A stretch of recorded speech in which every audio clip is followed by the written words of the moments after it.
أنا يدور الفلية وأمرتي تلسك جود عيدك بليسكا جمهورية سومالان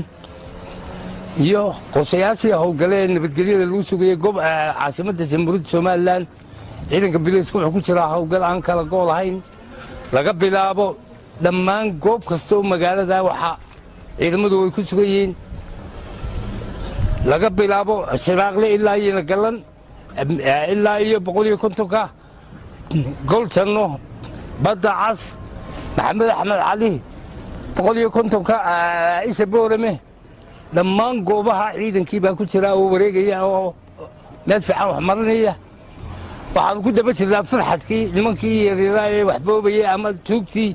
oo magaalada ka sii baxaya farxadkoodii baan raacdaynaynaa insha Allah waan soo gabagabaynaynaa hawshan magaalada caasimadda nabadgelyadeeda inaanu gacanta ku soo dhigno dhammaanteed imika 3 habeen ugu dambeeyay 4 habeen ugu dambeeyay wax qaylo ka yeedhay ma jiraan goobaha ugu dambeeyay marayaan farxadkoodii waa ka saarayna magaalada hadii ilaahay ka dhigo wax la qabtay iyo wax